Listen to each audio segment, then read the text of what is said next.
That was Fed Chair Powell a few moments ago, suggesting the balance of risks is shifting.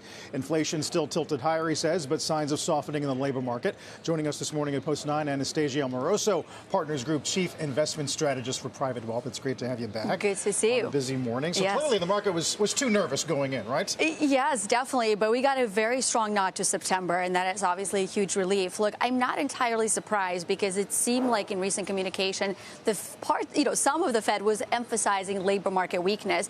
And the statement from Fed Chair Powell was so strong is that we're seeing more weakness. We're also expecting more weakness, and it can develop quickly. So you put all that together, and it seems like the balance of risk really has shifted from the focus on inflation to the focus on the labor market. So that is expected because look at the payrolls report. They're near stall speed. Look at who's creating jobs. There's not a whole lot of industries at all. Right. That said, we're going to get another payroll report, and if it doesn't suggest continued weakness, or if the inflation data before the next meeting is also warm, could that then again put us back on a delay stance? Well, that is a possibility, but I would say a couple of things. First of all, even if we get the consensus 83,000 jobs that is expected for the month of August, it still gets a 3-month average run rate somewhere about 56,000. So it's not that great. That's the first thing I would say. The second thing, Carl, I would say, take a look what's happening right now with tariff-induced inflation and how it's being absorbed by corporate margins. If you look at, for example, the manufacturing industry and the prices paid relative to prices received, there's a divergence.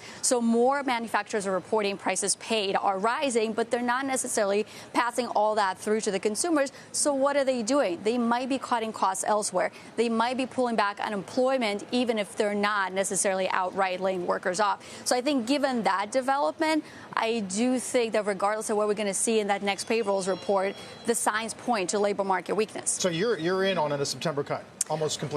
Yes, I think September is the baseline. I do think that typically these things don't happen as a one-off, and there's a trend that is now replaced, which, as Fed Chair Powell put it, we are at this critical balance of the labor market. It is delicate, and we have to balance. We're sort of like on the edge of pushing the labor market into weakness. So if we don't want to do that, I think we have to follow through with September, possibly October and December as well. So how, does this rally have legs? I mean, it's a big move today.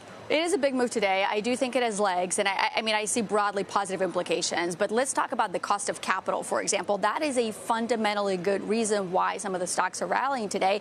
So if you look at interest coverage ratios, for example, for private equity-backed companies, the coverage ratio was troughed at about 1.5 times a couple of years ago. They have improved to 1.8. But if we do see some of those rate cuts materialize, you can see further improvement in coverage ratios, which actually in turn means that you could potentially take on more debt, you have lower interest expense, you can engage in more deal activity, and that's where the positive momentum that we've been seeing so far this year.